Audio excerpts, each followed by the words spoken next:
Hi అండి, welcome to my channel all about Archana. ఈ వీడియోలో వాల్ డెకర్ కోసం నేను 3D క్లే ఆర్ట్ ట్రై చేశా. ఆర్ట్ కోసం ఫస్ట్ నేను MDF బోర్డ్ తీసుకున్నాను. అది ఏ స్టేషనరీ షాప్లో అయినా అవైలబుల్లో ఉంటుంది. నేను డ్రాయింగ్ డైరెక్ట్గా బోర్డ్ మీద ట్రై చేయకుండా ఫస్ట్ పేపర్ మీద ట్రై చేశాను. దాని తర్వాత కార్బన్ పేపర్తో ట్రేస్ చేశాను. ఎందుకంటే సరిగ్గా రాకపోతే మళ్ళీ ఎరేస్ చేస్తూ చేయాలి అనేసి పేపర్ మీద ట్రై చేశాను. నేను ఈ క్లే ఆర్ట్లో కొద్దిగా కొత్తగా ట్రై చేద్దామనేసి డీర్కి కొమ్ములకు ఫ్లవర్స్, లీవ్స్ అలా ట్రై చేశాను. ఇది నేను పింట్రెస్ట్లో చూశానండి, బాగా నచ్చింది. సరే ట్రై చేద్దాం ఒకసారి అనేసి స్టార్ట్ చేశాను. నేను క్లే కోసం ఫెవిక్రిల్ మౌల్డెడ్ క్లే యూస్ చేశాను. దాంట్లో 2 ప్యాక్స్ వస్తాయి. ఒకటి బేస్ ఉంటుంది, ఒకటి హార్డనర్ ఉంటుంది. రెండింటిని బాగా మిక్స్ చేసేసి సేమ్ కలర్ వైట్గా వచ్చేంత వరకు మిక్స్ చేసేసి అందులో నుంచి స్మాల్ పార్ట్ తీసుకొని నేను చూపిస్తున్న విధంగా రోల్ చేసుకోండి. ఇది కొద్దిగా స్టిక్కీగా ఉంటుంది, సో పౌడర్ యూస్ చేసుకుంటే అంత స్టిక్కీగా ఉండదు. మనం రోల్ చేసి పెట్టుకున్న పార్ట్ ఫెవికాల్ యూస్ చేస్తూ స్టిక్ చేసేద్దాము. ఇంకోటి ఏంటంటే, ఇది బిగినర్స్ యూస్ చేస్తుంటే క్లేని కంప్లీట్గా ఒకేసారి మిక్స్ చేయకుండా హాఫ్ తీసుకొని మిక్స్ చేయడం బెటర్. ఎందుకంటే ఇది త్వరగా డ్రై అయిపోతుంది. సో మనం ఆర్ట్ కంప్లీట్ అయ్యేలోపే డ్రై అయిపోతుంది. రిమైనింగ్ వాటికి కూడా సేమ్ ప్రాసెస్ ఫాలో అయిపోవాలి.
బ్రాంచెస్ కంప్లీట్ అయిపోయాక క్లే నుంచి స్మాల్ పార్ట్ తీసుకొని అలా ప్రెస్ చేస్తూ లీఫ్ షేప్లో వచ్చేలాగా చేయాలి.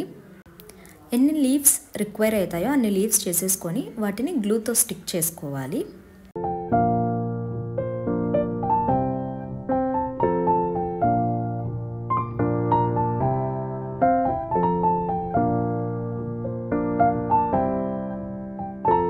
నెక్స్ట్ వచ్చేసి ఫ్లవర్స్ చేసుకోవాలి. వాటి కోసం నేను క్లే కట్టర్స్ యూస్ చేశాను. వీటిని యూస్ చేయడం చాలా ఈజీ. జస్ట్ క్లేని రోల్ చేసేసి ప్రెస్ చేసి తీస్తే మనకి రిక్వైర్డ్ షేప్ వస్తుంది. ఎన్ని ఫ్లవర్స్ అయితే మనకి రిక్వైర్ అవుతాయో అన్ని ఫ్లవర్స్ చేశాక దానికి డీటెయిలింగ్ కోసం నేను ఒక డాటింగ్ టూల్ యూస్ చేశాను. దాంతో జస్ట్ మిడిల్లో కొద్దిగా ప్రెస్ చేశాను, సో దట్ అది ఫ్లవర్ లాగా నీట్గా డీటెయిలింగ్గా ఉంటుంది. అన్నిటికీ సేమ్ ప్రాసెస్ అయిపోయాక ఫెవికాల్తో స్టిక్ చేయాలి.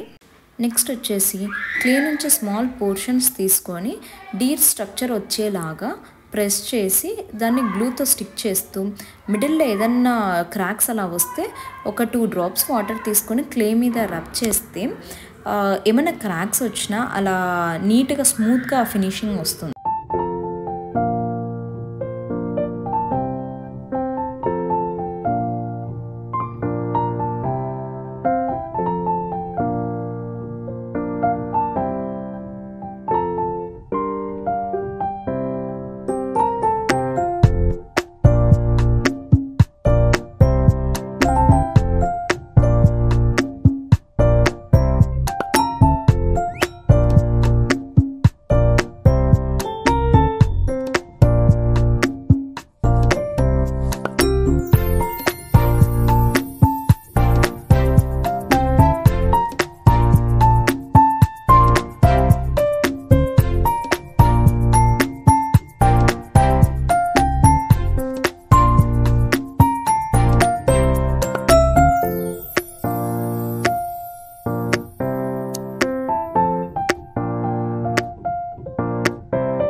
లెగ్ డీటెయిలింగ్ కోసం నేను ఈ టూల్ యూస్ చేసి లెగ్స్కి జస్ట్ అలా ప్రెస్ చేస్తున్నాను సో దట్ లెగ్స్ డీటెయిలింగ్ నీట్గా కనిపిస్తుంది.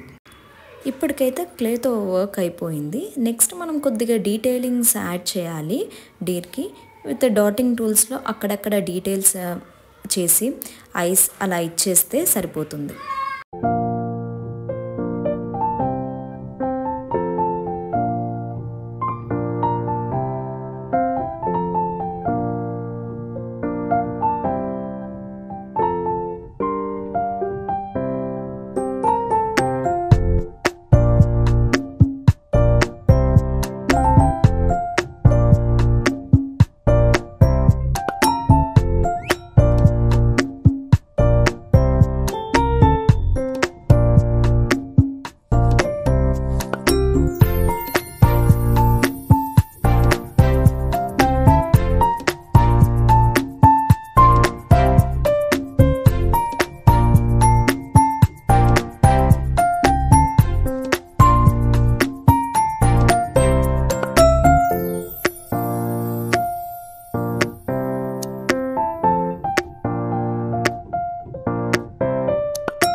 ఫైనల్ అవుట్పుట్ ఇలా వచ్చిందండి.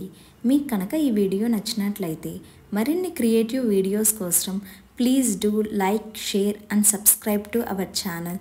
Thank you for watching. Bye.